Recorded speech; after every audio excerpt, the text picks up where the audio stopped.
हिमालय से भी जो पहले का है वह किसका पार्ट है? ट्रांस हिमालय का पार्ट है, पार हिमालय इसको कहते हैं। और यह कहाँ है? काराकोरम है, लद्दाख है और जास्कर। काराकोरम, लद्दाख और जास्कर, यह क्या है? ट्रांस हिमालय।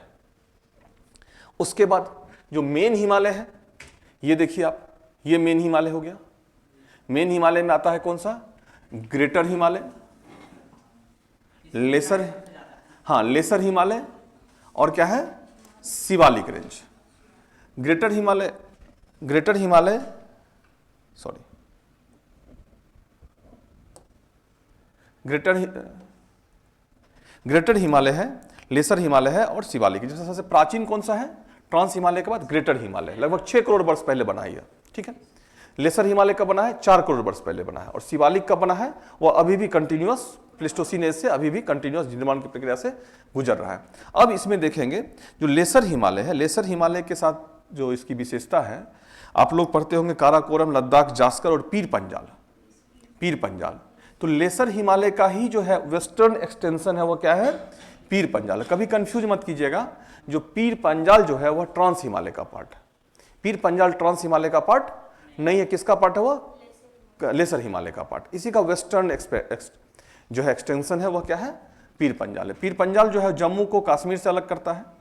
कश्मीर वैली है और जम्मू क्या है? मैदानी भाग है। कश्मीर को जम्मू से अलग करने वाला माउंटेन कौन सा है? पीर पंजाल है। हाँ, बनिहाल गैप, हाँ। और बनिहाल गैप ही क्या करता है? दोनों के बीच जोड़ता है। और जवाहर सुरंग जो सुना होगा आपने, वह बनिहाल गैप में भी। अब यहाँ पे जो आप कहेंगे मेंस में सर कैसे इसको आंसर करेंगे? मेंस में जब भौगोलिक विभाजन करेंगे तो पहला स्टेटमेंट ही होगा हमारा, पहला जो लाइन होगा, भौगोलिक दृष्टिकोण से on the basis of geographical point of view Himalaya can be divided as trans Himalaya, main Himalaya and Purvanchal Himalaya, ठीक है। नॉर्थ ईस्ट हिमालय भी उसको लिख सकते हैं, पूर्वांचल भी लिखेंगे, सही है।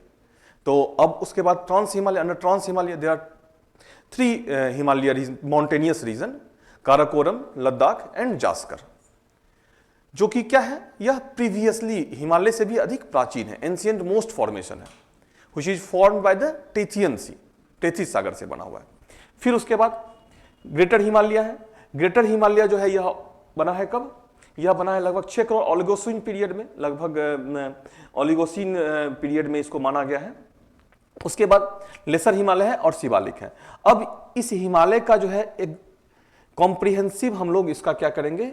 एक एक्सप्लेनेशन देंगे। जैसे हिमालय क्या है? एक सेंटेक्सियल बेंड के रूप में आपको दिख रहा होगा। सेंटेक्सियल बेंड मींस क्या?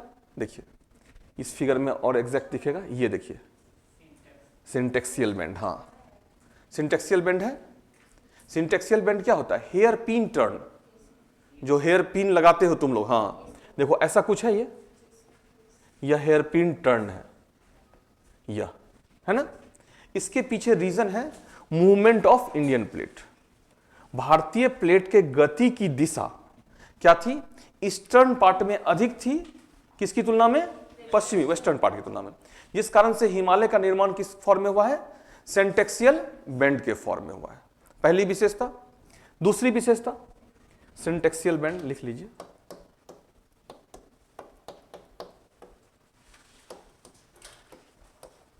हिंदी में भी यही लिख लीजिएगा, ठीक है, अधिसंज्ञ करके होता है कुछ। उसके बाद ये जो है, ये इसकी चौड़ाई जो है, इसकी विड्थ जो है हिमालय की, वह वेस्टर्न पार्ट में अधिक, पश्चिमी भाग में अधिक है। जैसे जैसे वेस्ट से ईस्ट जाते हैं इसकी चौड़ाई क्या होती है? कम होते जाती है। इसके लिए भी कौन रिस्पॉन्सिबल है? गति, हाँ भारतीय प्लेट की गति, इसके लिए भी यह रिस्पॉन्सिबल है। फिर उसके बाद देखेंगे जिस कारण से इसकी विड्थ जो है, इसकी चौड़ाई जो है, इसकी विड्थ जो है वेस्टर्न पार्ट में अधिक है as compare to eastern part के, जिस कारण से inter mountain valleys, inter mountain valley समझते हैं? इंटर माउंटेन वैली समझते हैं? दो पर्वतों के बीच जो खाली स्थान होता है, जो घाटी होती है, उसको हम लोग इंटर माउंटेन, अंतर पर्वतीय घाटी कहते हैं हिंदी में, ठीक है। इंटर माउंटेन वैली जो है वह वेस्टर्न पार्ट में है, ईस्टर्न पार्ट में इंटर माउंटेन वैलीज नहीं है। क्यों नहीं है? क्योंकि जब कंप्रेशन होगा, दबाव पड़ेगा, तो वह एक दूसरे को क्या करेगा? ओवरलैप कर जाएगा, ऊपर चढ़ जाएगा। लेकिन यहां पे क्या है? यह ओवरलैपिंग नहीं है। तो जिस कारण से यहां पे क्या हो गया है, इंटरमाउंटेन वैलीज बना है, जैसे कश्मीर घाटी है, दून की घाटी है, कुल्लू कांगड़ा की घाटी, नाम सुना होगा आप लोगों ने। ये सारे क्या है, इंटरमाउंटेन वैलीज के एग्जांपल है। सिक्किम की घाटी है, और असम की घाटी जो है, असम की घाटी हालांकि हिमालय माउंटेन फॉर्मेशन के साथ साथ जो बाद में अपलिफ्टमेंट हुआ है पेनिनसुलर प्लेट्यूज का, वह भी रिस्पॉन्सिबल है, क्योंकि असम घाटी जो है वह रैंप घाटी का उदाहरण है, वह इंटरमाउंटेन वैलीज का उदाहरण नहीं। रैंप घाटी क्या होता है, थोड़ा ऐसी चलाई ना, ऐसी गर्मी लग रहा। हाँ, दो पहाड़, दो रिफ्ट घाटी क्या होता है, जब कोई स्थान अपने सबसाइड करे तो बीच का भाग क्या होता है, उठा रह जाता है, तो नीचे का भाग क्या कहलाता है, रिफ्ट घाटी, जैसे नर्मदा ताप्ती वैली। लेकिन जब दो पैरेलल स्थान क्या हो, ऊपर उठ जाए और बीच का भाग अपनी जगह स्टेबल हो, तो वह भी गड्ढा हो गया, लेकिन उसको क्या कहेंगे हम लोग, ramp valley. Difference between rift valley and ramp valley, समझे। नर्मदा ताप्ती क्या है, रिफ्ट घाटी का उदाहरण है, और असम क्या है, वह रैंप घाटी का। क्यों, क्योंकि असम में देखेंगे यहां पे हिमालय भी ऊपर उठा, और ये मेघालय वाला क्षेत्र है, गारो खासी जयंतिया, यह भी ऊपर उठा, जबकि यह घाटी क्या रहा, अपने स्थान पे रहा, और जिस कारण से क्या हो गया, यह जिस कारण से इसको रैंप घाटी कहते हैं, समझे। तो यह असम जो है, यह असम वैली जो है, इसको इसमें इसलिए हम लोग कंसीडर नहीं करते। सिक्किम की घाटी जो है, यह लास्ट घाटी है यहां पे, इसके बाद देखेंगे आप कोई वैलीज नहीं है। तो उसके पीछे भी क्या कारण है, प्रायद्वीपीय भारत की जो है वह गति, कॉम्प्रेशनल फोर्स, संपीड़न बल, ये सब रिस्पॉन्सिबल है हिमालय के इस संरचनात्मक विशेषताओं के लिए। अगर 150 शब्द में लिखना हो तो नहीं लिखाएगा, एकदम लिखाएगा फिगर के साथ, कुछ नहीं करना है, बस फिगर के साथ लिखते चले जाना है, हो गया। तो हिमालय के 3 एस्पेक्ट से 4 एस्पेक्ट से क्वेश्चंस होंगे, हम लोग कल देखे हैं। पहला तो अप्लाइड एस्पेक्ट देखे थे, अप्लाइड एस्पेक्ट में लैंडस्लाइड भी देखा था, उसके बाद क्या देखा था, लैंडस्लाइड देखा था, और क्या देखा था, क्लाउड ब्रस्ट देखे थे, सब छोटा छोटा टुकड़ा में देखे थे, छोटा छोटा टुकड़ा में क्वेश्चन होगा। क्लाउड ब्रस्ट देखे थे, उसके बाद क्या देखे थे, बोलो, बाढ़ वाला भी देखे थे, बाढ़ वाला देखे नहीं अभी, वही क्लाउड ब्रस्ट बाढ़ हो गया। और जोर से बोलो, फिजियोग्राफिक डिवीजन देखे थे। फिजियोग्राफिक डिवीजन में हम लोगों ने देखा था हिमालय का डेवलपमेंट कैसे हुआ है, ओरिजिन कैसे हुआ है, नहीं। फिर हम लोगों ने देखा था हिमालय का हमारे ऊपर क्या प्रभाव पड़ता है, यह देखा था। सामाजिक, आर्थिक, सांस्कृतिक क्या प्रभाव है, कैसे हमें प्रभावित करता है, सब छोटा छोटा सेक्टर में इसमें लिखना है। फिर हमने देखा हाँ, रिसोर्सेस क्या हिमालय में है, वही। और फिर हमने आज देखा है क्या, हिमालय का भौगोलिक वर्गीकरण क्या है, ठीक है। तो ट्रांस हिमालय, मेन हिमालय और पूर्वांचल हिमालय, मुख्य हिमालय और पूर्वांचल हिमालय, यही 3 हिमालय के रूप में इसका वर्गीकरण है। बस इतना ही लिख करके क्या करना है, निकल जाना। हाँ, नदी के प्रादेशिक रीजनल क्लासिफिकेशन कहते हैं, रीजनल क्लासिफिकेशन है, देख लेते हैं, उसको भी देख लेते हैं। ये सिडनी बुराड़ ने क्या है, नहीं, उसको भौगोलिक, उसको रीजनल क्लासिफिकेशन कहते हैं। दोनों अलग अलग चीज है, प्रादेशिक वर्गीकरण है वह, ठीक है, क्षेत्रीय नहीं, प्रादेशिक वर्गीकरण। सिंधु नदी से सतलज नदी तक जो है उसको रखा गया है क्या, पंजाब हिमालय के रूप में, ठीक है। सतलज से काली नदी तक क्या रखा गया है, कुमायूं हिमालय, और काली से तीस्ता नेपाल हिमालय, और तीस्ता से ब्रह्मपुत्रा क्या है, असम हिमालय। यही रीजनल क्लासिफिकेशन है, ठीक है। आपके पास वो बुक है क्या, मैंने बोला था महेश वर्णवाल वाला बुक, सब लोग ज्योग्राफी का रखना चाहिए वो बुक, हाँ, तो उसको एक बार आप लोग देख लीजिएगा, उससे आपका काम चल जाएगा। तो ये हो गया हमारा हिमालय का काम, खत्म हो गया। अब आइए हम लोग देखते हैं थोड़ा सा प्लेट्यूज वाला पार्ट को, फटाफट जल्दी जल्दी खत्म करते हैं।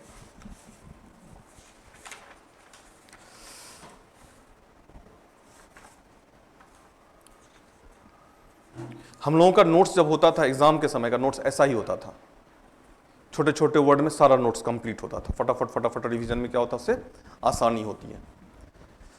और आप लोग भी रिव्यू नोट्स जब भी बनाइए तो पॉइंट में रिव्यू, क्योंकि एग्जाम में, मेंस एग्जाम में वही काम देगा, वो ढड्ढर काम नहीं देता है। भले ही पढ़ने के लिए चाहिए, जब हम बहुत पढ़ते हैं थोड़ा निकल के आता है, इसलिए पढ़ना चाहिए।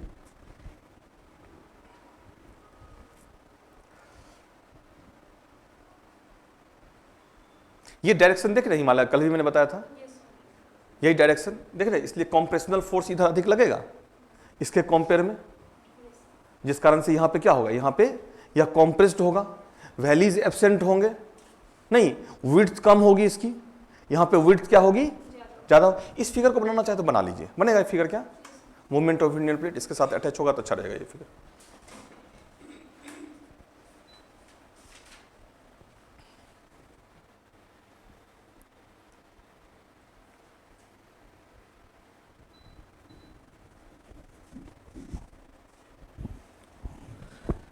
कल जो है हम लोग इसको टॉपिक को कंप्लीट कर देंगे, ठीक है। ज्योग्राफी का जो है मेन टॉपिक मेंस का कल कम फाइनल वाइंड अप कर देंगे।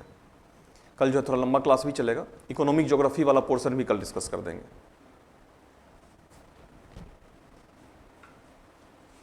कल और कोई क्लास है क्या? कल कोई और क्लास है क्या? नहीं, और कोई दूसरा क्लास है क्या कल? अच्छा, गेस्ट लोगों का है, वही हम बोल रहे हैं जो कल खत्म कर देंगे। गेस्ट लोगों का उसके बाद करवा दीजिएगा।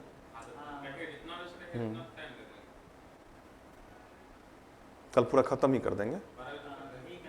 हाँ, जब तक चलता रहे चलने देंगे उसका। हाँ,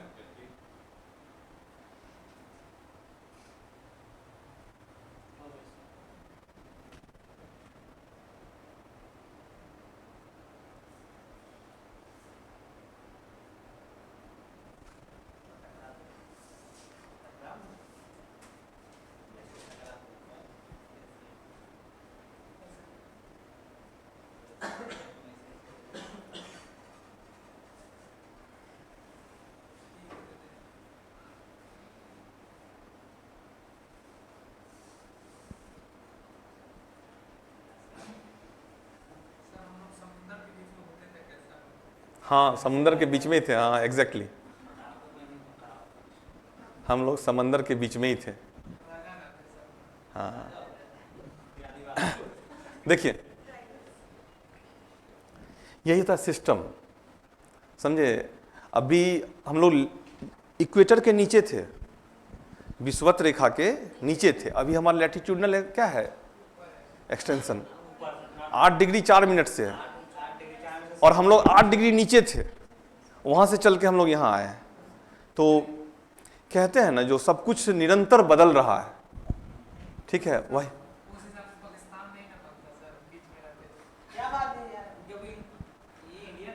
चलो पाकिस्तान को तुम लोग यही, इसलिए इसी का फायदा तो खान उठाता है, यही माइंडसेट का फायदा खान उठाता है, समझे। हाँ सब अपना ही है, सब अपना ही दे। और दूसरा चीज है जो नेपाल के बारे में हम लोग इतना गंदा काहे नहीं सोचते हैं, पाकिस्तान के बारे में ही क्यों सोचते हैं, ये बताओ ये बताओ क्यों सोचते हैं ऐसा, क्यों ऐसा मेंटलिटी है? इसलिए हाँ एग्जैक्टली वही बात। चलो तो हिमालय वाला पोर्शन हमारा कंप्लीट हुआ है, ठीक है ना।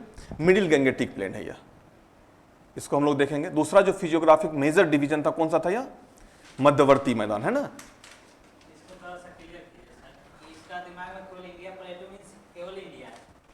नहीं, इंडो ऑस्ट्रेलियन पूरा हिंद महासागर,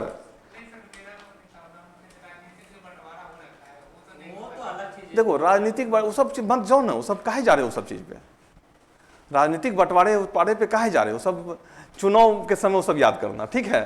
क्लासरूम में वो सब याद करने की जरूरत नहीं है। मिडिल गैंगेटिक प्लेन हुआ, कल हमने बोला था deepest plain in the world, विश्व का सबसे गहरा मैदान है, which is formed by the Himalayan river and peninsular rivers. Himalayan नदी के डिपोजिशन से और पेनिनसुलर रिवर के डिपोजिशन से इसका क्या हुआ है, निर्माण हुआ है। डीपेस्ट प्लेन है तो इसकी जो गहराई है वह कितनी है, लगभग 6000 मीटर, 6 किलोमीटर गहरा है यह। और 6 किलोमीटर गहरा क्यों होगा, इसका एक्सप्लेनेशन हम लोग कल देखे हैं, कन्वर्जेंस मार्जिन ऑफ प्लेट से उसको एक्सप्लेन किए थे।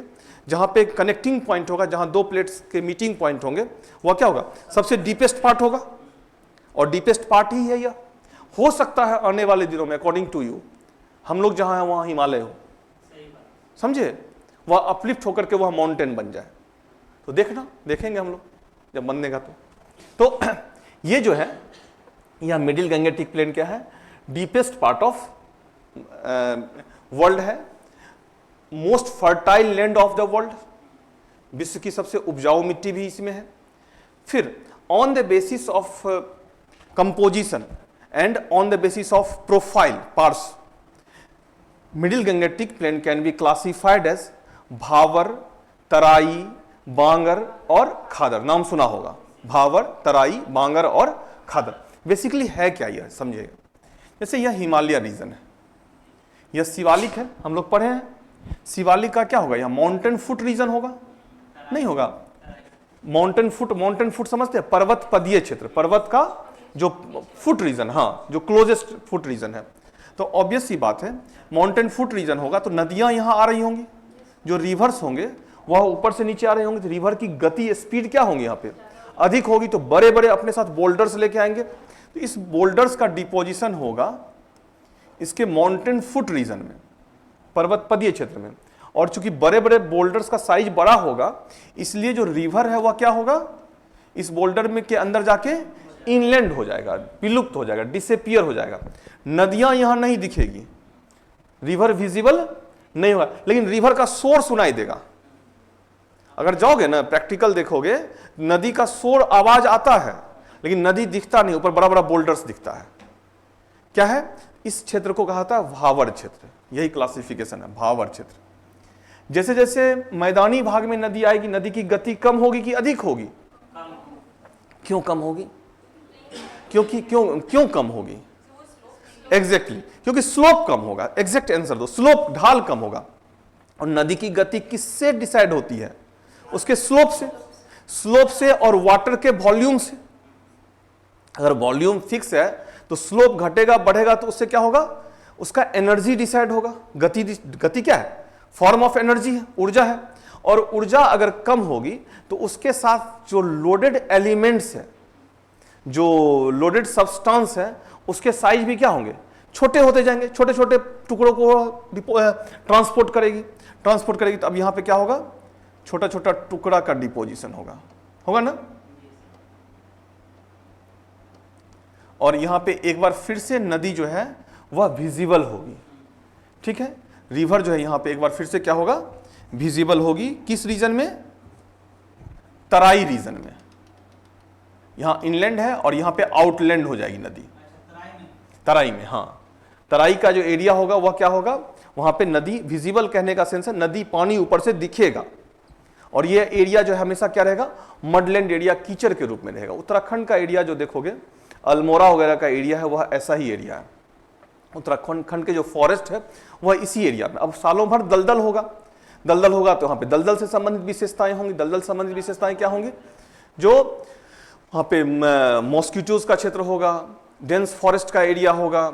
अगर सेलाइन सॉइल्स होंगे, लवणीय मिट्टी होंगी, तो उसमें जो क्रॉप्स होते हैं, उस वैसे क्रॉप्स जैसे शुगर केन, गन्ने की खेती के लिए यह उपयुक्त होगा। तो उत्तराखंड और यूपी के बॉर्डर एरिया पे देखते हो बड़े पैमाने पे गन्ने का कल्टीवेशन एरिया है, तो वह यही सॉइल के कारण है।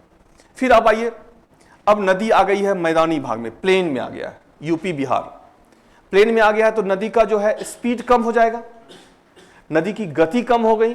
नदी की गति कम होगी तो नदी का नेचर होता है वह अपने साथ जो लोडेड एलिमेंट्स लेके आता है, सब अवसाद जिसको सेडिमेंट्स कहते हैं, वह क्या करता है, उसको वह डिपॉजिट करता है अकॉर्डिंग टू एनर्जी, ऊर्जा। अब ऊर्जा है ही नहीं तो छोड़ देगा, वहीं रख देगा। शक्ति ही नहीं नदी की शक्ति, जो एनर्जी वर्ड यूज कर रहे हैं, नदी की शक्ति, और शक्ति decided by the flow of volume of water and slope. और यहां पे हम लोग स्लोप की बात कर रहे हैं, तो स्लोप चूंकि कम हो गया है, इसलिए नदी के साथ जो डिपॉजिटेड एलिमेंट्स है वह क्या हो रहे हैं, यहां पे डिपॉजिट हो रहे हैं, छोड़ रहे हैं, जिस कारण से नदी का डायरेक्शन भी चेंज हो रहा है। तो नदी का डायरेक्शन चेंज हो गया तो ओल्ड एल्यूवियल हो गया, और दूसरा डायरेक्शन चेंज होकर के जहां से नदी अभी वर्तमान समय में बह रही है, तो वह क्या हो जाएगा, न्यू एल्यूवियल हो जाएगा। ओल्ड एल्यूवियल को हम लोग टेक्निकली वर्ड में कहते हैं क्या, खादर, सॉरी बांगर, वेरी सॉरी, बांगर। और न्यू एल्यूवियल्स को क्या कहते हैं, खादर। अब देखिए, भावर, तराई, बांगर और खादर, यह क्लासिफिकेशन है। अब बांगर जो एरिया मैंने बोला, यह यूपी और उत्तराखंड के बीच का क्षेत्र है। कौन सा, तराई, जो दलदल क्षेत्र है। तो बांगर एरिया आपके मन में प्रश्न होगा, कहां होगा। बांगर एरिया जो है वह वेस्टर्न यूपी का क्षेत्र है। वेस्टर्न यूपी पंजाब हरियाणा का जो एरिया है वह जो है वह क्या है, वह बांगर का क्षेत्र है। और बांगर का क्षेत्र जो है वह क्या है, ओल्ड एल्यूवियल है, हाँ पुरानी जलोढ़ है, ओल्ड एल्यूवियल है। और चूंकि यह पुरानी जलोढ़ है और यहाँ का जो क्लाइमेटिक कंडीशन है वह इस क्षेत्र के क्लाइमेटिक कंडीशन से अलग है। वेस्टर्न यूपी में क्या अधिक वर्षा होती है, नहीं होती है। बंगाल की खाड़ी से उसकी दूरी अधिक है, अरब सागर से आने वाले मानसून का प्रभाव भी क्या होता है, कम हो जाता है वहां जाते जाते। फिर वेस्टर्न यूपी में वेस्टर्न डिस्टर्बेंस का प्रभाव पड़ता है, ठंडी में जो वर्षा होती है पछुआ विक्षोभ का, उसका तो वेस्टर्न यूपी में देखोगे अभी जो हमारा यहाँ ग्रीन रिवॉल्यूशन आया है उसके कारण कैनल इरिगेशन का मैक्सिमम जो डेवलपमेंट हुआ है कहाँ हुआ है, इसी क्षेत्र में हुआ है, नहर सिंचाई का विकास। इसलिए इन सब क्षेत्रों में क्या है, व्हीट कल्टीवेशन, गेहूं की खेती के लिए क्या है, यहाँ सॉइल कंडीशंस भी एप्रोप्रिएट है, क्लाइमेटिक कंडीशन भी एप्रोप्रिएट है, गवर्नमेंट की पॉलिसी भी एप्रोप्रिएट है। सरकार की नीति के कारण क्या हुआ है, नहर सिंचाई का विकास हुआ है, क्लाइमेटिक कंडीशन एप्रोप्रिएट है। कैसे, वेस्टर्न डिस्टर्बेंस का प्रभाव होता है, पछुआ विक्षोभ क्या होता है, शीत ठंडी में जो वर्षा होती है, हाँ ठंडी में वर्षा क्या बहुत होती है, हल्की हल्की वर्षा होती है, 3-4 दिन तक लगातार चलती है। गेहूं के लिए अधिक सिंचाई चाहिए, गेहूं के लिए जो इरिगेशन चाहिए धान से अलग चाहिए ना जी, चावल से अलग तरह का होता है, उसमें हल्का वर्षा चाहिए, वाटर लॉक्ड फार्म में नहीं होना चाहिए। तो वही होता है विंटर में जो वर्षा होती है, तो वह एप्रोप्रिएट है क्लाइमेटिक कंडीशन। और सॉइल कंडीशन बांगर है, वह भी एप्रोप्रिएट है। तो यह तीनों ही कंडीशन इस क्षेत्र के रबी क्रॉप्स के लिए क्या बनाता है, सुटेबल बनाता है। यह आप एक लाइन में लिख लेंगे। फिर खादर का एरिया जो है यह क्या है, यह न्यू एल्यूवियल्स है, हर एक साल यहां पे बाढ़ आता है, सबसे अधिक फर्टाइल यही होगा, ध्यान रखना है, सबसे अधिक उपजाऊ जो होगा वह यही होगा, हाँ न्यू एल्यूवियल्स है। इसमें सब कौन कौन सा एरिया आएगा, हाँ इसमें आएगा ईस्टर्न यूपी, बिहार, उत्तर बिहार का पूरा क्षेत्र, गंगा के उत्तरी भाग का। फिर गंगा दक्षिण बिहार में भी गंगा का जो क्षेत्र है वह आएगा, ठीक है, एल्यूवियल्स। अब यह जो एरिया है, यह एरिया बंगाल की खाड़ी से भी नजदीक है, तो वर्षा भी होगी, नहीं होगी, खादर मिट्टी है, उपजाऊ मिट्टी है, वर्षा भी यहां पे कितनी हो रही है, 100 सेंटीमीटर से अधिक हो रही है। यहां पे वर्षा 100 सेंटीमीटर से कम हो रही है, यहां पे 100 सेंटीमीटर से अधिक हो रही है। 100 सेंटीमीटर से जब अधिक वर्षा होगी, यह खरीफ फसल के लिए क्या होगा, सुटेबल होगा। नहीं, खरीफ फसल क्या है, चावल, जूट, इसकी खेती होगी क्योंकि उपजाऊ मिट्टी है। ये क्लासिफिकेशन है भावर, तराई, बांगर और खादर, ठीक है। इसको लिख लीजिए, अभी स्लाइड में उसको भी नोट डाउन करवा देंगे, फिगर बना लीजिए। इसका तराई वाला क्षेत्र में कौन सा करेंगे, खरीफ रबी तो हो गया, बांगर हो गया, हाँ खरीफ हो गया, खादर नहीं, चलो खरीफ के लिए ये भावर क्षेत्र में किसी तरह का एग्रीकल्चर एक्टिविटी नहीं होगा। तराई में शुगर केन होगा, शुगर केन के लिए है, यह गन्ने की खेती होगी। से नहीं, गेहूं नहीं होगा, गेहूं आपका यहाँ होगा।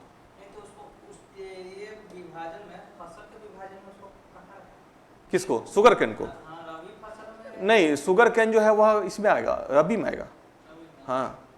और शुगर केन रबी और खरीफ देखेंगे कुछ किसी बुक में दोनों में आता है, क्योंकि उसका पीरियड जो होता है लंबा होता है। शुगर केन साल में एक ही बार ये होता है, कल्टीवेट होता है, और लंबे समय में उसका ये होता है, कल्टीवेशन होता है। क्या हुआ,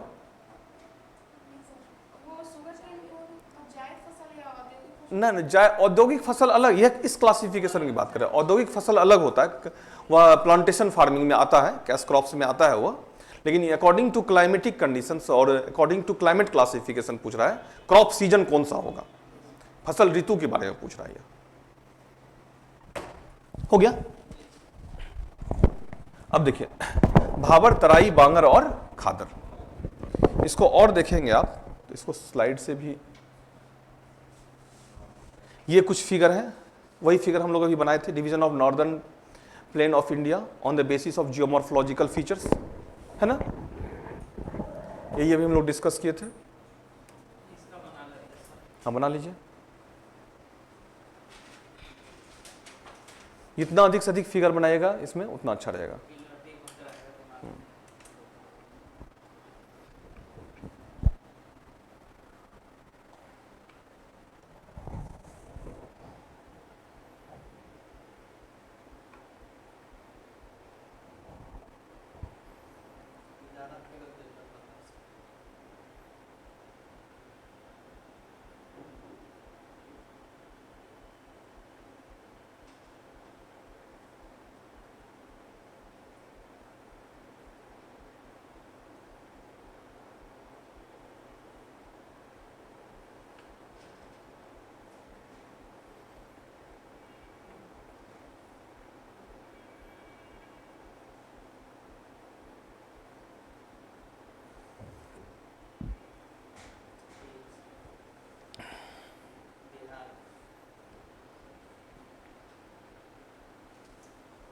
बिहार का जो इसमें आएगा सर मिट्टी का विभाजन तो ये दिखा है, ये फिगर वैसे बार हाँ दिखा सकते हो, हाँ दिखा सकते हो, ये वाला फिगर यूनिट लगेगा। हाँ दिखा दो, कोई दिक्कत नहीं है।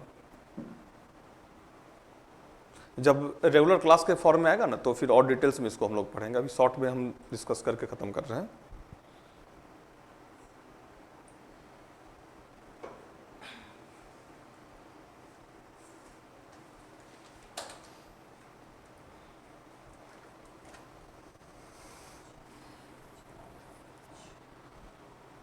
हो गया? सर, ये खादर जो नदी जो आ रही है नीचे जो हाँ ये देख रहे हैं खादर नदी है, नदी है, ये नदी है, रिवर है। नदी के दोनों किनारे रिवर का बेसिन एरिया जो होगा वो खादर होगा, और देख रहे हैं इससे डिस्टेंस जैसे जैसे दूरी बढ़ेगी वह एरिया क्या हो जाएगा, बांगर हो जाएगा, जो ओल्ड एल्यूवेल्स, जो पुरानी जलोढ़ है। जो नवीन जलोढ़ है वह क्या है, खादर है।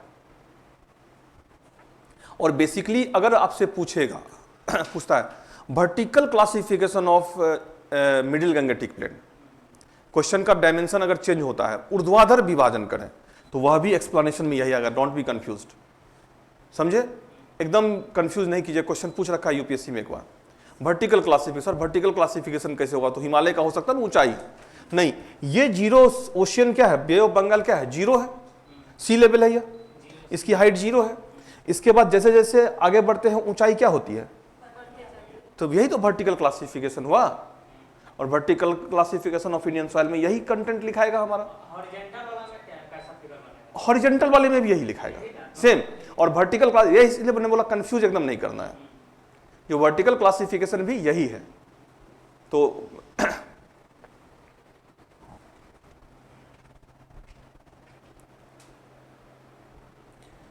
अब इसको देखिए, Bhabar it is the region south of the Shivalik hills, यही हम लोग डिस्कस किए थे, नहीं, शिवालिक हिल के दक्षिण के एरिया को हम लोग क्या कहते हैं, भावर कहते हैं।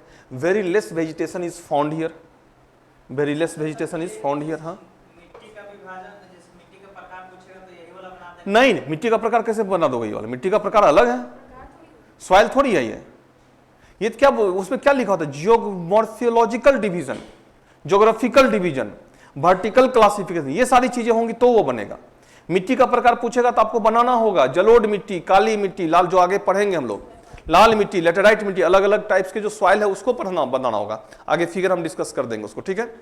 ये क्लासी जो ICAR का, Indian council of agriculture and research का जो क्लासिफिकेशन है, मेजर 8 क्लासिफिकेशन, उसको डिस्कस करना होगा। फिर the width of the region is 8 to 16 kilometre.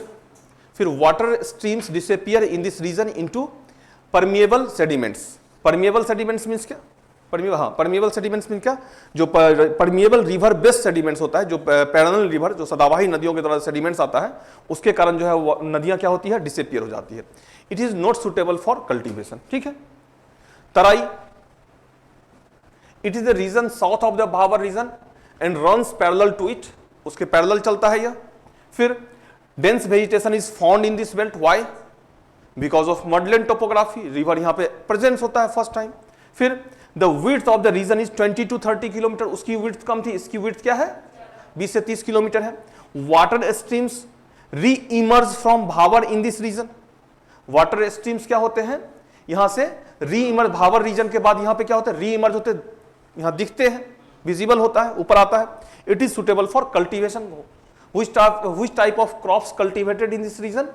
Sugar cane, basically sugar cane main crops है। फिर Bangar, this is old alluvial soil, पुराना जलोढ़ मिट्टी है। This soil is found far from the river basins, अभी जो पूछा था आपने। फिर this soil is less fertile and therefore not suitable for agriculture, but important है यहाँ पे, but some specific circumstances this is suitable for rabi crops, ठीक है। व्हीट, बेसिकली व्हीट और पल्सेस का कल्टीवेशन यहाँ पे होता है। फिर खादर, this is a new alluvial soil, this soil is found close to the river basin, जहां जहां नदी बेसिन होगा वहां क्या होगा, खादर होगा। फिर the soil is very fertile and therefore very suitable for agriculture, यह एग्रीकल्चर के लिए बहुत सुटेबल है। अब यहां पे देखेंगे बिहार के सेंस में, उत्तर बिहार और दक्षिण बिहार का क्लासिफिकेशन करना हो तो उत्तर बिहार में क्या है, क्या होगा, खादर, खादर होगा, मीन्स मेजोरिटी एरिया कौन सा कवर होगा, खादर से होगा। और दक्षिण बिहार का जो रिवर बेसिन एरिया है वह खादर से होगा, रिमेनिंग एरिया किससे होगा, बांगर से होगा, है ना। यहाँ पे वो क्लासिफिकेशन अगर बिहार को भी टेल लगा दे, कंप्लीट क्वेश्चन नहीं होगा, टेल लगा के होगा, टेल लगा दे तो उसको आप क्या कर सकते हैं, वहां पे एक्सप्लेन कर सकते हैं।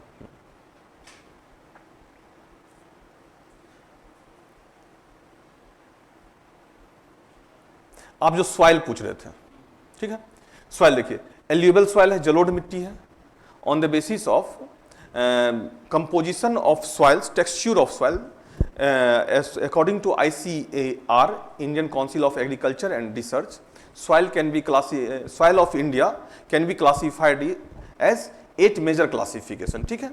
These are alluvial soil, black soil, red soil, उसके बाद जो है peach soil, laterite soil, ये सारे क्लासिफिकेशन हम लोग एक बार थोड़ा सा इसको भी डिस्कस कर ही लेते हैं, यहीं पे खत्म कर देते हैं, ठीक है। जलोढ़ मिट्टी, जलोढ़ मिट्टी का सीधा संबंध किससे है, रिवर डिपोजिशन से, एग्जैक्टली।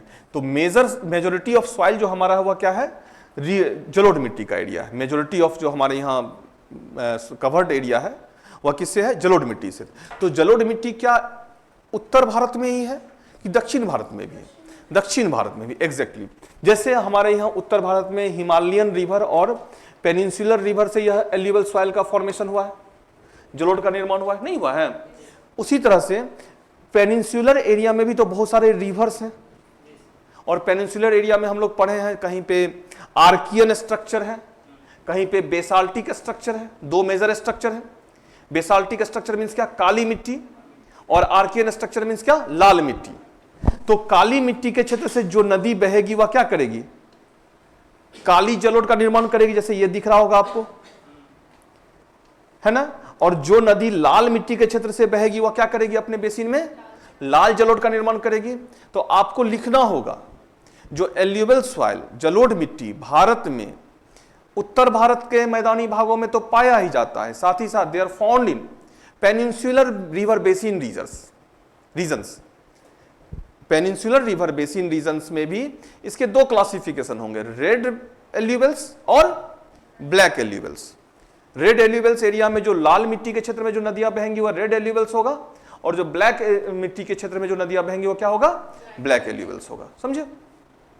तो इस तरह से एल्यूवियल्स मिट्टी का हम लोग क्या करेंगे, क्लासिफिकेशन दे देंगे। एल्यूवियल मिट्टी कहीं पे भी होगा तो फिट फॉर एग्रीकल्चर एक्टिविटीज, जलोढ़ मिट्टी क्या होगा, वह एग्रीकल्चर एक्टिविटीज के लिए फिट होगा।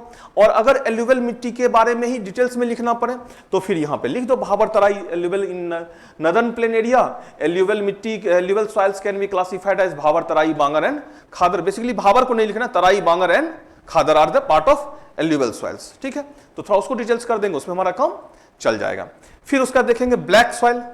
ब्लैक सॉइल का फॉर्मेशन किससे हुआ है, ये एरिया है ब्लैक सॉइल का, नहीं है, ये एरिया ब्लैक सॉइल का है। ब्लैक सॉइल बेसाल्टिक होता है, बेसाल्टिक मिट्टी का क्षेत्र है यह पूरा का पूरा। महाराष्ट्र, इसका जो मैक्सिमम ये है कवरेज एरिया है वह महाराष्ट्र है, गुजरात है, मैक्सिमम गुजरात में है, सेकंड नंबर पे महाराष्ट्र है, ठीक है। कर्नाटका का बॉर्डर एरिया, उत्तरी कर्नाटका के क्षेत्र में महाराष्ट्र का बॉर्डर सीमावर्ती क्षेत्र जो है यह ब्लैक सॉइल का क्षेत्र है। ब्लैक सॉइल को रेगुर सॉइल भी कहते हैं। Black soil is also known as regur soil. Why, because of they are fit for the cultivation of cotton, ठीक है, इसलिए उसको हम लोग क्या कहते हैं, रेगुर सॉइल भी कहते हैं। फिर उसके बाद क्या है, रेड सॉइल। रेड सॉइल क्या है, आर्कियन स्ट्रक्चर बेस्ड सॉइल है।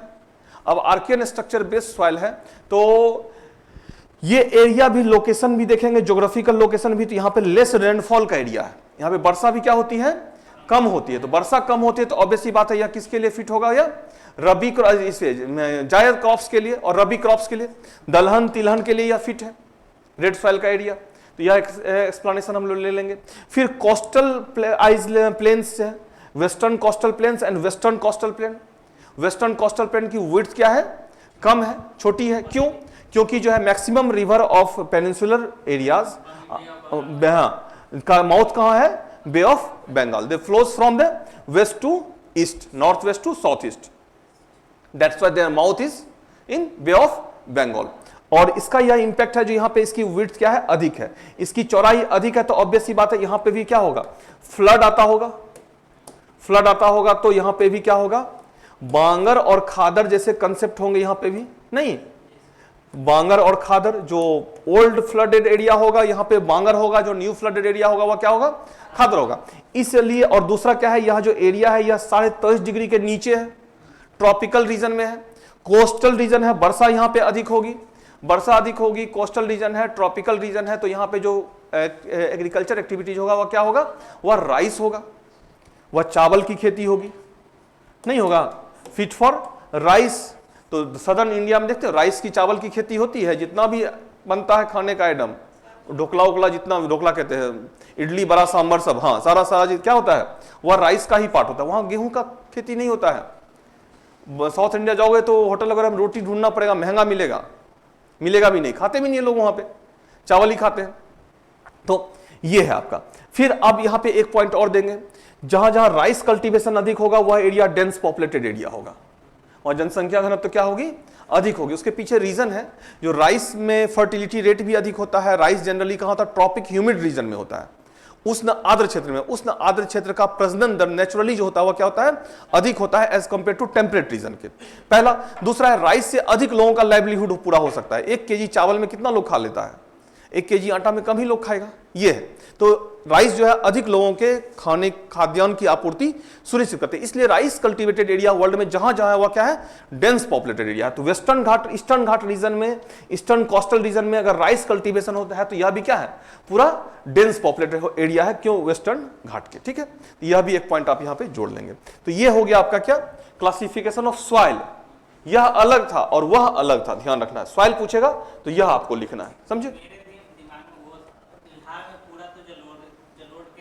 नॉर्थ बिहार में है, साउथ बिहार में थोड़ी है। साउथ बिहार में रिवर बेसिन एरिया केवल जलोढ़ है, पुराना जलोढ़ है, हाँ। और सौदर्न जो झारखंड से जुड़ा हुआ एरिया है वह तो बांगर में काउंट नहीं होगा, हाँ, लाल मिट्टी का क्षेत्र हो जाएगा। उसके बाद एक सॉइल और इंपॉर्टेंट है, वह लेटेराइट सॉइल, जिसका मैक्सिमम एक्सपांसन कहाँ है, वह केरला में है। लेटेराइजेशन प्रोसेस से होता है, निक्षालन से। और प्लांटेशन फार्मिंग के लिए इंडिया का सबसे फिट सॉइल कौन सा है, लेटेराइट सॉइल है। जो स्पाइसेस की फार्मिंग होती है, नट्स वगैरह होते हैं, वो सब कहाँ होता है, इसी लेटेराइट सॉइल में होता है। डेजर्ट एरिया राजस्थान में कवर करता है, डेजर्ट एंड एरिड सॉइल है। डेजर्ट एंड एरिड सॉइल जो है वह एग्रीकल्चर के लिए फिट ने, ध्यान रखना। लेकिन डेजर्ट और एरिड सॉइल एरिया में अगर इरिगेशन फैसिलिटी अवेलेबल हो जाए तो वह क्या होगा, उसकी प्रोडक्टिविटी मैक्सिमम हो जाएगी। क्यों? क्योंकि agriculture ecological productivity 2 fundamental characteristic से डिसाइड होता है। एक है टेम्परेचर, दूसरा है soil moisture means water. Temperature तो यहां ऑलरेडी अधिक है ही, केवल क्या डालना है, मॉइस्चर, पानी डालना है। इसलिए देखेंगे जो राजस्थान के जिन क्षेत्रों में सिंचाई सुविधा का विकास हुआ है, इंदिरा गांधी कैनल से नहर सिंचाई सुविधा, उस एरिया की एग्रीकल्चर प्रोडक्टिविटी मैक्सिमम है। इवन बासमती चावल, जो बासमती राइस है, उसका जो है, उसकी उत्पादकता जो है वर्ल्ड, इंडिया में सबसे अधिक राजस्थान में रिकॉर्ड किया गया है। क्यों? क्योंकि वहां पे क्या रहा है, इरिगेशन फैसिलिटी अवेलेबल हुआ है। शुगर केन कल्टीवेशन स्टार्ट हो गया वहां पे, क्योंकि सिंचाई सुविधा उपलब्ध हो गई। और जो भी क्रॉप्स हम लोग के यहाँ होता है, फार्मिंग होता है, वो सारे क्रॉप्स राजस्थान के गंगानगर क्षेत्र जो है वहां पे स्टार्ट हो गया है, क्योंकि सिंचाई सुविधा उपलब्ध हो गई। ले लीजिए।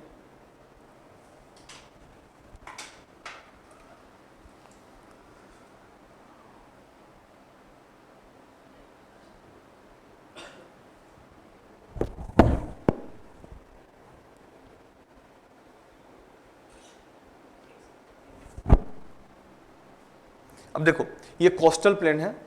कोस्टल प्लेन में भी जो कोस्टल एरिया है उसका क्लासिफिकेशन है। ईस्टर्न कोस्टल एरिया में कोंकण कोस्ट है, कनाडा कोस्ट है, प्लेन ऑफ मालाबार है।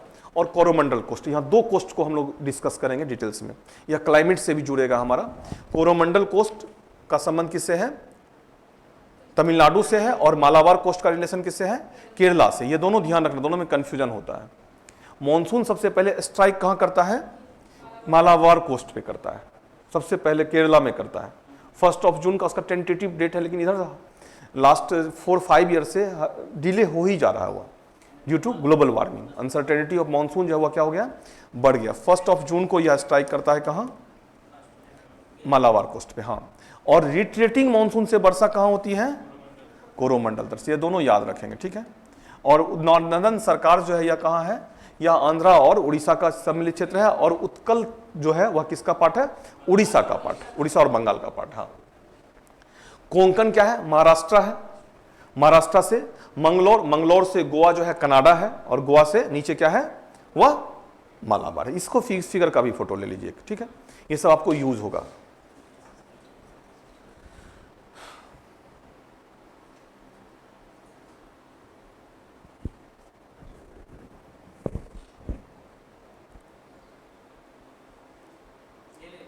हो गया।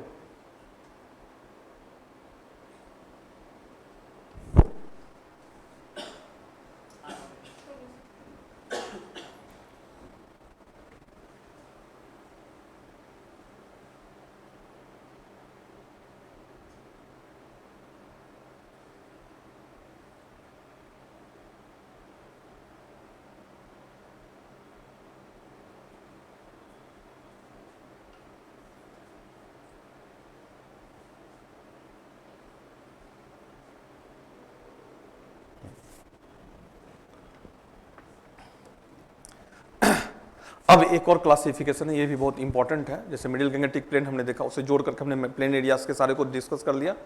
सदर्न प्लेट्यू एरिया, दक्षिण का प्रायद्वीपीय पठार, इसको थोड़ा इन डिटेल से देखते हैं। ये पूरा का पूरा एरिया क्या है? पूरा का पूरा एरिया क्या है? दक्षिण का प्रायद्वीपीय पठार एरिया है, सदर्न प्लेट्यूज एरिया कहते हैं। क्या? हाँ, तमिलनाडु के नीचे भी है, ये है पूरा का पूरा एरिया सदर्न प्लेट्यू का। ये जो व्हाइट कलर दिख रहा है यह क्या है? यह ईस्टर्न प्लेन्स है, मैदानी है भाग है, ठीक है। ये जो है सदर्न प्लेट्यू।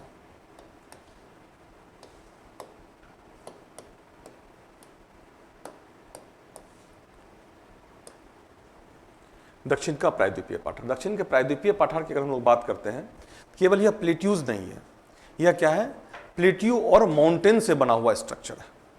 केवल प्लेट्यू और माउंटेन ही नहीं है, बल्कि यहाँ पे रिवर्स है, रिवर्स के कारण प्लेन्स भी है। तो प्रायद्वीपीय पठार अगर हम लोग बात करते हैं तो ऐसा मतलब ये नहीं जो केवल पठार है, यह पठार भी है, यहाँ पे पर्वत भी है और मैदान भी है। पॉइंट इज इंपॉर्टेंट, यह अपने फॉर्मेशन पीरियड से ही गोंडवाना लैंड का पार्ट है यह, और यह अपने पार्ट यह क्या है? स्टेबल रहा है, स्थिर रहा है। इसमें भारत के जो हिमालय के निर्माण का प्रभाव जो है वह कम पड़ा है, कम पड़ा है। एक डिटैच होकर के केवल मेघालय, गारो खासी, जयंतिया के रूप में यहाँ गया है, लेकिन यह क्या है? स्टेबल है।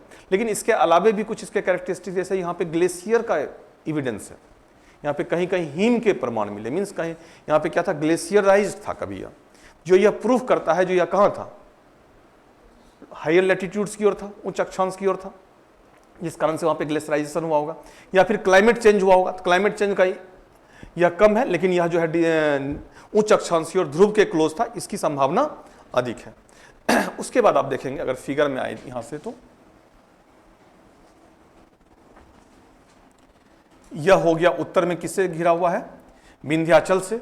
और यहां पे क्या है? यह कौन सा पर्वत है? अरावली पर्वत है। यहां पे कौन सा है? यह पश्चिमी घाट है। और यहां पे क्या है? यह पूर्वी घाट। अब देखिए, ये जो प्रायद्वीपीय संरचना है, इसका जो स्लोप है, इसका जो ढाल है, वह नॉर्थ वेस्ट से साउथ ईस्ट है, साउथ ईस्ट है, या वेस्ट टू क्या है? ईस्ट है, ठीक है। पश्चिम से पूरब है, उत्तर पश्चिम से दक्षिण पूर्व है। ये इसका स्लोप का कंडीशन है। क्यों है ऐसा स्लोप? इसका जो इसकी ऊंचाई पश्चिम में अधिक है, पूरब में कम है। क्यों है? क्यों है? कौन सा पठार गिरने से? अरे बेसाल्ट संरचना है, नहीं है। यहाँ पे ज्वालामुखी जो वॉल्केनिक इरप्शंस के एविडेंस है और बेसाल्टिक संरचना के कारण डेक्कन ट्रैप का निर्माण हुआ है, जिस कारण से इसकी ऊंचाई क्या हो गई है? अधिक हो गई है, और इससे इधर ऊंचाई क्या है? कम है। अब इसका यह प्रभाव है, पश्चिमी घाट के जितने भी पेनिनसुलर रिवर्स हैं, नदियां हैं, रिवर्स हैं, मैक्सिमम का माउथ कहाँ है? चाहे वह गोदावरी हो, चाहे वह कृष्णा हो या कावेरी हो, सबका माउथ कहाँ है? वह बंगाल की खाड़ी में। इसका यह प्रभाव है। वेस्टर्न घाट जो है वह क्या है? कंटिन्यूअस सीरीज के फॉर्म में। पश्चिमी घाट पर्वत क्या है? सतत श्रृंखला के रूप में है, जबकि पूर्वी घाट क्या हो गया है? इरोडेड हो गया है, कट गया है। पूर्वी घाट क्या है? पूर्वी घाट माउंटेन डिटैच्ड है, मींस जगह जगह वह क्या है? इरोडेड है, कटा फटा है। जबकि पश्चिमी घाट क्या है? कंटिन्यूअस है। पूर्वी घाट के इरोजन के लिए कौन रिस्पॉन्सिबल है? रिवर्स। जो रिवर्स पेनिनसुलर रिवर्स है वह वेस्टवार्ड टू ईस्टवार्ड उसका डायरेक्शन है, और इस डायरेक्शन के लिए रिस्पॉन्सिबल क्या है? Slope condition of peninsular plateaus. और इस कारण से क्या हो गया है? ईस्टर्न घाट जगह जगह इरोडेड हो गया है। इरोडेड हो गया है तो यह कंटिन्यूअस नहीं है। This is difference between Eastern Ghat and Western Ghat. पश्चिमी घाट और पूर्वी घाट में यह डिफरेंस है। फिर अरावली पर्वत है। अरावली गुजरात से दिल्ली तक है। यह ancient most mountain in the world, विश्व का सबसे प्राचीनतम पर्वत है। अब समझिएगा, विश्व का सबसे प्राचीनतम पर्वत जिसकी ऊंचाई पता है कितना है? अभी हिमालय की ऊंचाई कितनी है? हिमालय की ऊंचाई है 8500 किलोमीटर, लगभग 9 किलोमीटर मान के चलें। हिमालय से 3 गुना अधिक, लगभग 27 किलोमीटर ऊंचा था यह। कितना ऊंचा था अरावली? जो देखो अभी क्या हो गया है, यह इरोडेड फॉर्म में 1700 कुछ 2000 से कम मीटर बचा है। यह कब का माउंटेन है? यह प्री कैम्ब्रियन माउंटेन है। पृथ्वी की जिसमें उत्पत्ति हुई, भारत को ऐसे नहीं माना जाता है जो भारत में कुछ ऐसा है, भारत के सिविलाइजेशन में, सारा चीज ऐसे हाँ, भारत के सिविलाइजेशन में कुछ ऐसी चीजें हैं जो विश्व को अपनी ओर ध्यान आकर्षित है। और हमारा देखो, हमारा जो सिविलाइजेशन है वह सिविलाइजेशन अभी का जो चीजें हो रही है वो नहीं है। हमारे सिविलाइजेशन के पीछे बहुत वैसी चीजें हैं जो अभी जनरली वह नहीं होता है। हमारे सिविलाइजेशन में वो सारी चीजें हैं जो साइंटिस्ट अभी रिसर्च करके पेटेंट करा रहा है, वो हमारे सिविलाइजेशन में ऑलरेडी रिसर्च हो चुका है। तो विंध्याचल पर्वत का भी अपना एक कहानी है, स्पिरिचुअल कहानी सुनोगे, कभी सुनाएंगे क्लास में इसी पर मेरा इसका। एक क्वेश्चन है सर। हाँ, जैसे ये अरावली पर्वत का तो निर्माण खत्म हो गया कहने का मतलब हिमालय कब तक बढ़ेगा?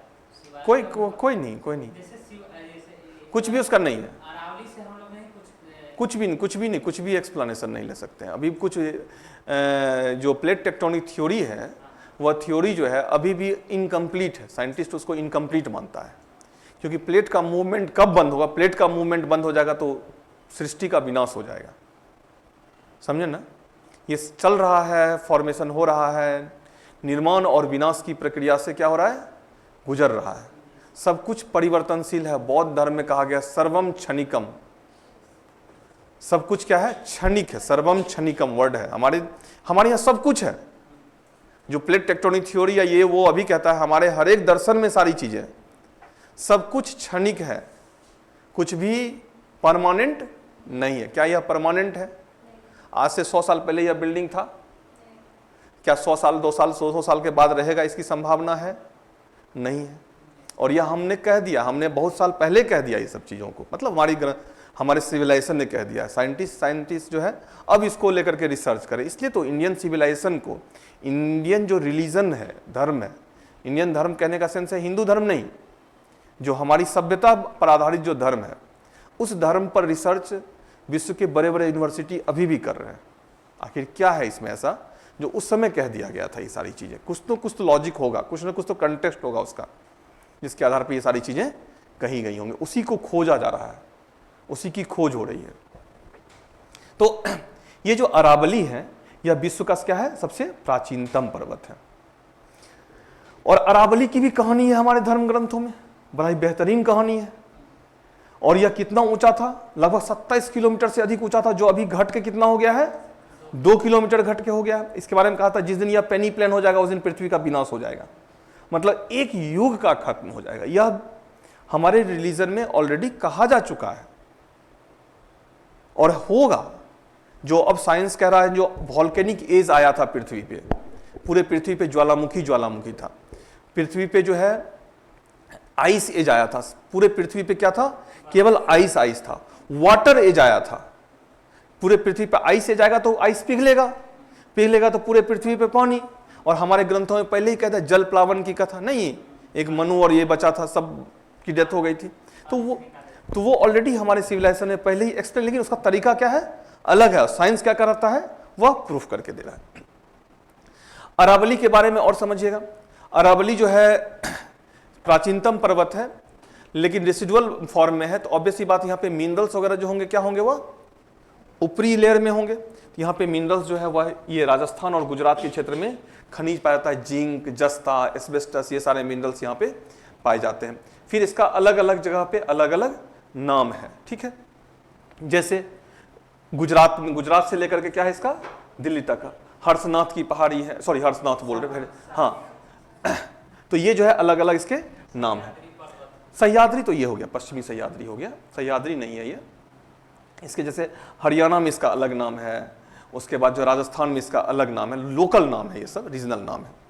फिर यहाँ पे क्या हो गया? यह विंध्याचल पर्वत हो गया। यहाँ पे क्या हो गया? यह सतपुरा पर्वत हो गया। विंध्याचल और सतपुरा दोनों ही जो है यह किसके उदाहरण है? ब्लॉक पर्वत के उदाहरण है। और यहाँ से बहती है नर्मदा नदी और यहाँ से बहती है कौन सी? ताप्ती नदी। ये दो नदी जो है यह क्या है? East to westward direction है, एक्सेप्शनल है। पेनिनसुलर जितनी भी नदियां वह क्या है? पश्चिम से पूरब की ओर है, और ये क्या है? ईस्ट टू वेस्ट है। नर्मदा और ताप्ती रिवर जो है यह जो है रिफ्ट वैली से बहती है, और यह डेल्टा नहीं बना के क्या बनाती है? यह एस्चुअरी बनाती है। इसको थोड़ा सा एक्सप्लेन करते हुए लिख देना, ठीक है। फिर उसके बाद आते हैं हम लोग कहाँ? पश्चिमी घाट पर्वत। पश्चिमी घाट पर्वत को सह्याद्री भी कहते हैं, जो भी आपने बोला। इसकी लंबाई लगभग 1600 किलोमीटर कंटिन्यूअस है। ताप्ती नदी से लेकर के क्या है? कन्याकुमारी तक फैला हुआ है। अब इसमें जो है, इसमें कुछ दर्रा भी है। यह दर्रा के सहारे ही पूर्वी घाट और पश्चिमी घाट जुड़ता है। थाल घाट है, थाल घाट, भोर घाट है, पाल घाट है, और सिनकोट्टा दर्रा है, ठीक है, जो साउथ इंडिया में, जो क्या करता है? पश्चिमी घाट और पूर्वी घाट रेलवे और रोडवेज ट्रांसपोर्टेशन को डेवलप करता है। फिर हाँ, 4 दर्रा है। और फिर जो है पश्चिमी घाट और पूर्वी घाट का जो मीटिंग पॉइंट है, जो मिलन स्थल है, वह कौन सा माउंटेन है? नीलगिरी पर्वत। नीलगिरी है। नीलगिरी भी किस तरह के माउंटेन का एग्जाम्पल है? ब्लॉक माउंटेन का एग्जाम्पल है। नीलगिरी की सबसे ऊंची चोटी क्या?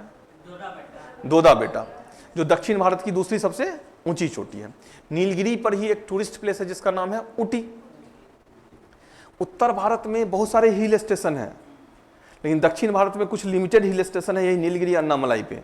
इसलिए देखोगे अगर कभी जाओगे आप तो वहां बहुत पॉल्यूशन है, इतना कचरा रहता है, लेकिन उत्तर भारत में ऐसा नहीं है। तो नीलगिरी है यह।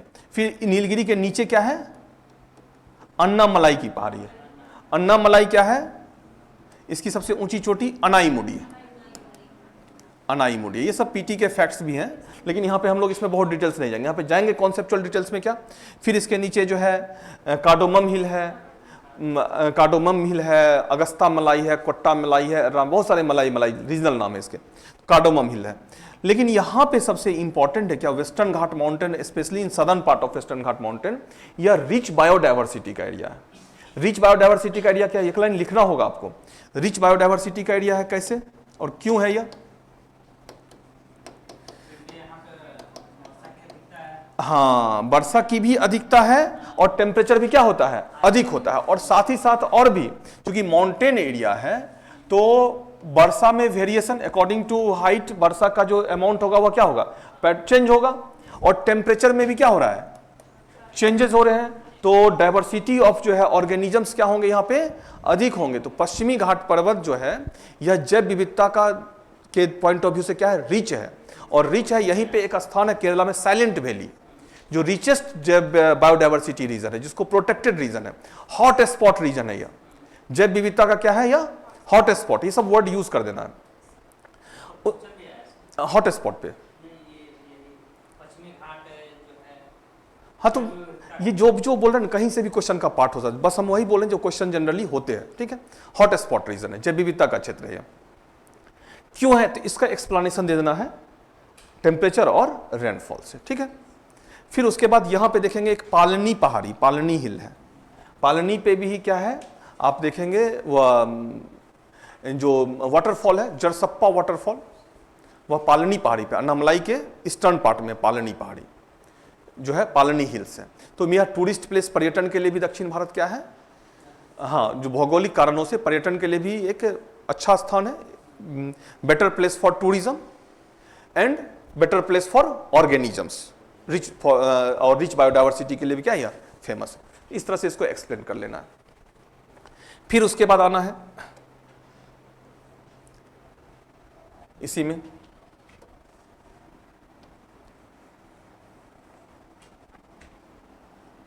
थोड़ा सा इसके प्लेट्यूज को भी डिस्कस कर लेना है।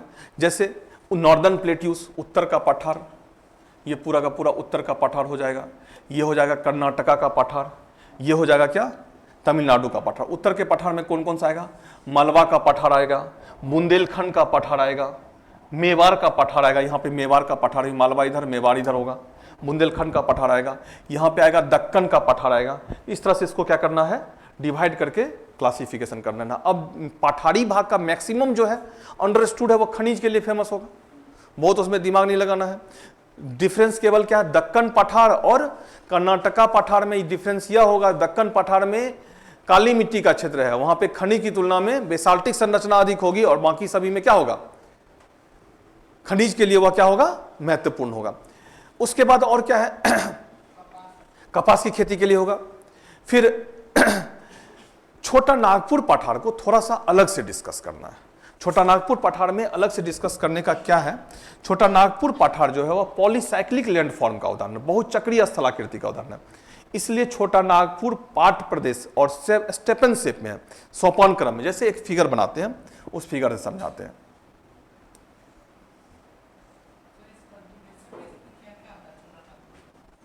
क्या छोटा नागपुर पठार में कल्टीवेशन में रिवर बेसिन एरिया में जो भी होगा गेहूं चावल सब हो सकता है, क्योंकि वही क्लाइमेटिक कंडीशन, हाँ सब कुछ होगा वहां पे। हाँ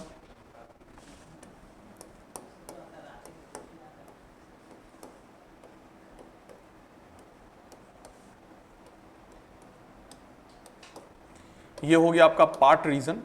ऐसा है छोटा नागपुर पठार का शेप ऐसा ही देखेंगे आप। ये हो गया रांची, ये हो गया छोटा नागपुर, या हजारीबाग इसको लिख सकते हैं, यह हजारीबाग का क्षेत्र हो जाएगा।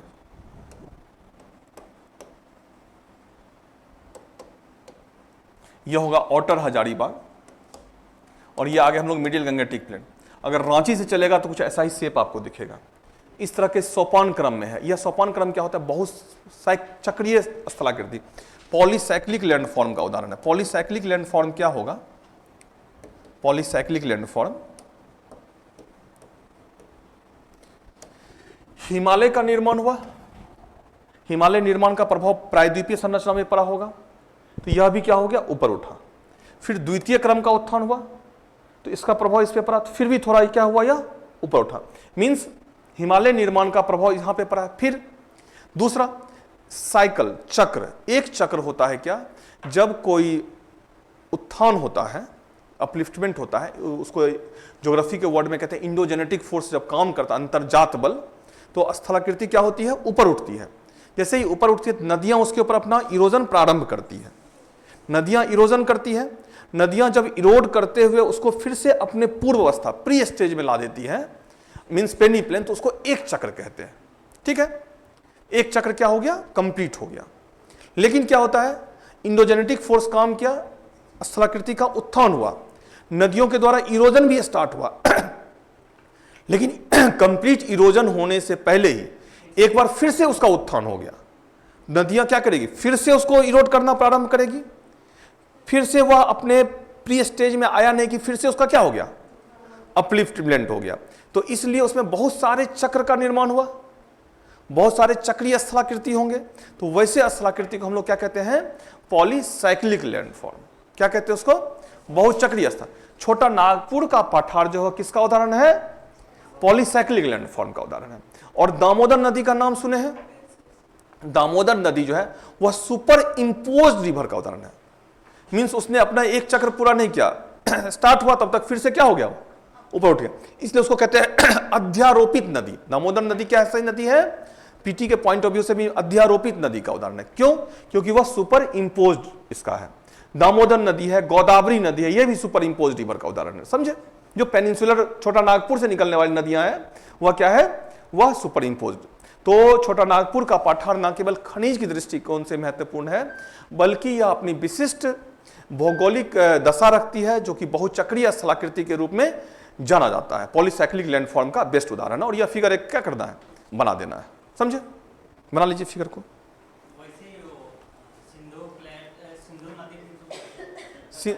सिंधु नदी का नहीं पॉलीसाइक्लिक, सिंधु नदी का अधिकांश क्षेत्र तो पाकिस्तान में चला गया है। नहीं, तो सिंधु नदी का अलग मामला है। सिंधु नदी क्या है, हिमालय से भी प्राचीन है, पूर्ववर्ती रिवर है वो। सिंधु नदी पर इसका इंपैक्ट नहीं पड़ा है। हिमालय जितना उठाया उतना उसको क्या किया, उसने काट दिया, लेकिन यहां पे वह चीज नहीं हुआ है।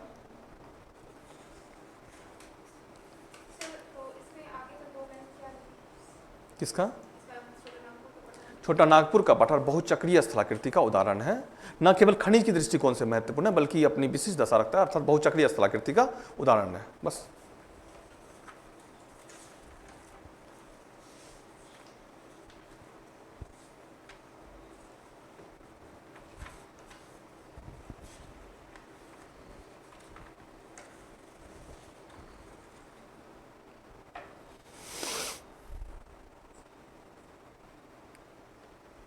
हो गया। अब आइए,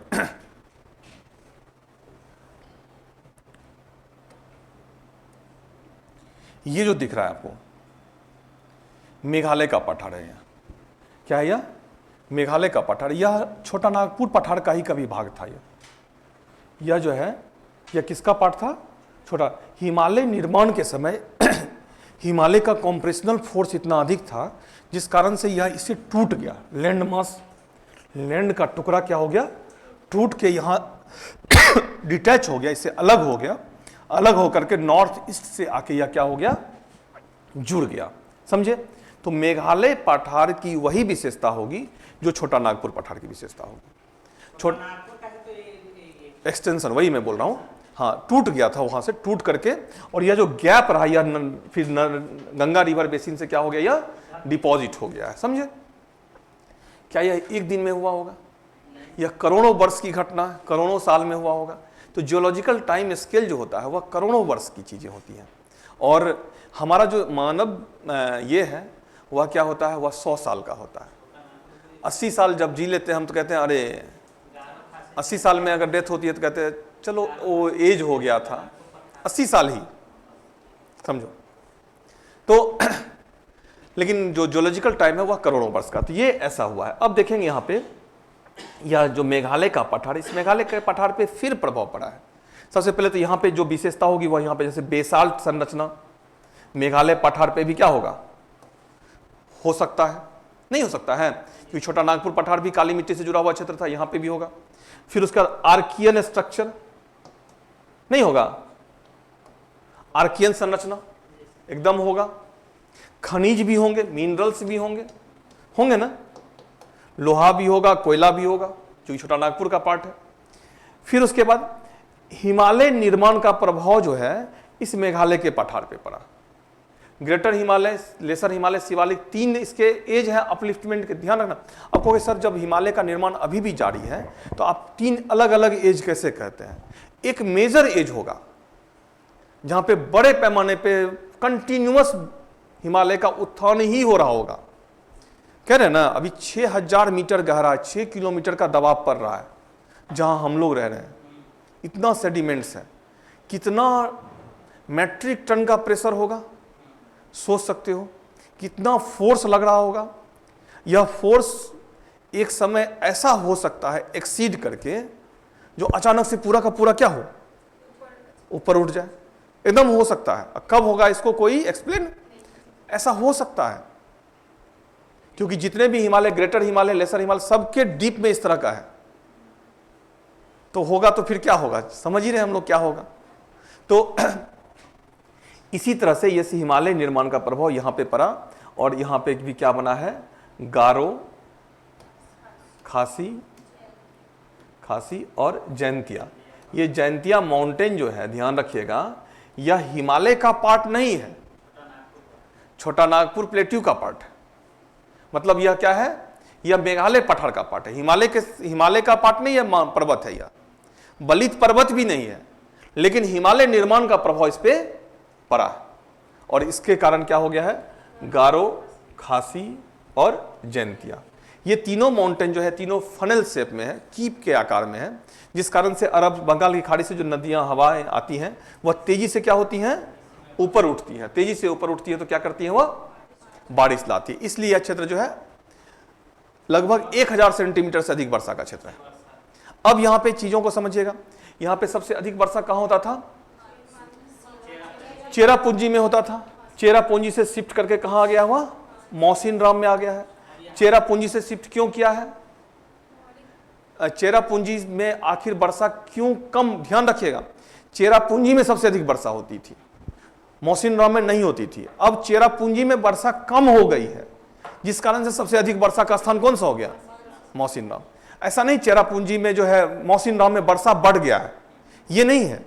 मौसिनराम में वर्षा जितना था उतना ही हो रहा है, लेकिन चूंकि चेरापूंजी में कम हो गया है, इसलिए मौसिनराम को सबसे अधिक वर्षा का स्थान माना गया। तो अब ऐसा क्यों हुआ है, तो इस एरिया में जो है शिफ्टिंग फार्मिंग, झूम खेती का नाम सुने होंगे।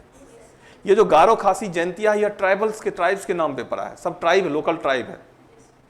गारो भी जनजाति है, खासी भी जनजाति है, जैंतिया भी क्या है, जनजाति। और यह यहाँ पे झूम की खेती करते थे।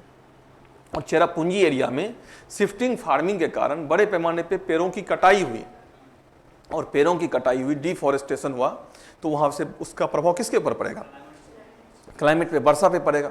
और वर्षा की मात्रा वहां पे क्या हो गई, कम हो गई। वर्षा की मात्रा कम हो गई तो दूसरा सबसे अधिक वर्षा का स्थान कौन सा हो गया, मौसिनराम हो गया। यही डिफरेंस समझे।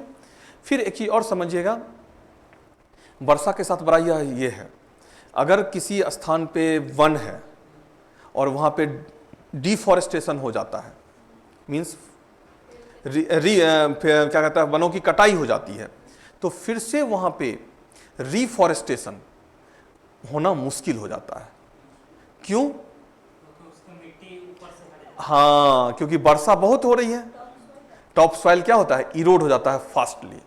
इसलिए यहां पे जो है अभी वनों का जो है वृक्षारोपण सरकार की तरफ से प्रोग्राम चलाए गए, तब धीरे धीरे क्या हो रहा है, हाँ, लेकिन नेचुरली जो है फॉरेस्टेशन जो है यहाँ पे क्या होगा, मुश्किल हो जाएगा, क्योंकि वर्षा डेली हो रही है।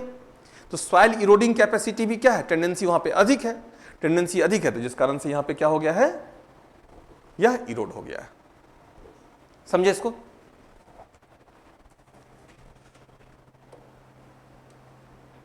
तो ये हो गया आपका क्या, पेनिनसुलर प्लेट्यूस।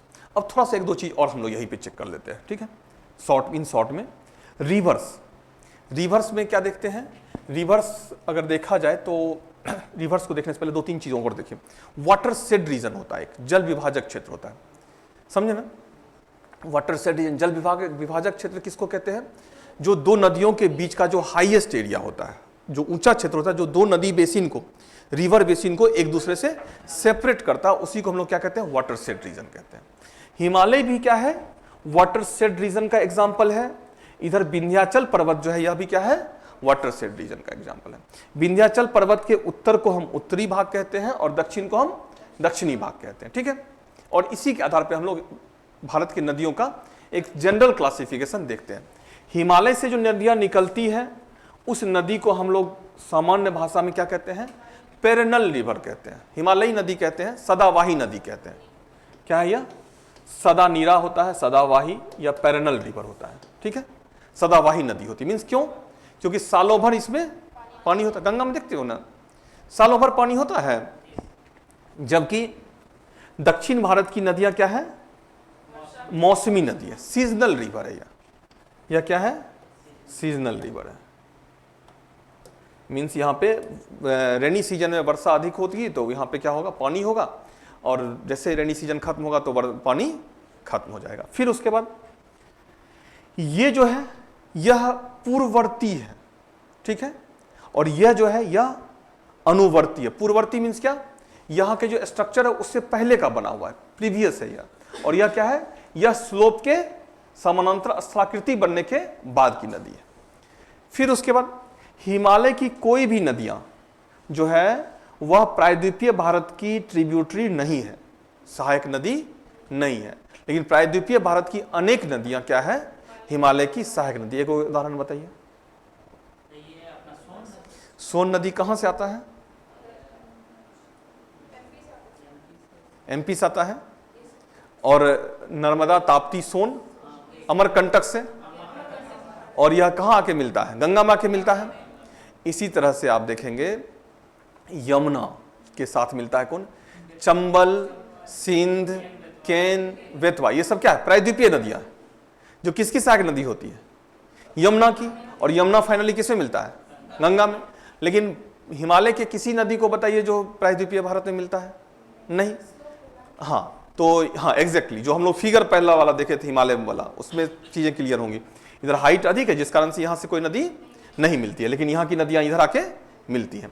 फिर हिमालय की नदियां, हिमालय से बहुत सारी नदियां निकलती हैं, लेकिन दो नदियां ही अपने माउथ का निर्माण करती है। इन वेस्टर्न पार्ट जो कि हमारे यहाँ नहीं है, पाकिस्तान में सिंधु नदी, और इन ईस्टर्न पार्ट वह क्या है, गंगा नदी। ब्रह्मपुत्र जैसी बड़ी नदी भी लास्ट फाइनली कहाँ मिल जाती है, गंगा से मिल जाती है। और यह क्या करती है, डेल्टा का निर्माण करती है। विश्व का सबसे बड़ा डेल्टा कौन सा है, गंगा ब्रह्मपुत्रा का डेल्टा है। नहीं, डेल्टा क्या होता है, हाँ एक डेल्टा से बेस्ट स्थलाकृति है, समझे, जहां पे नदियों का अवसाद होता है।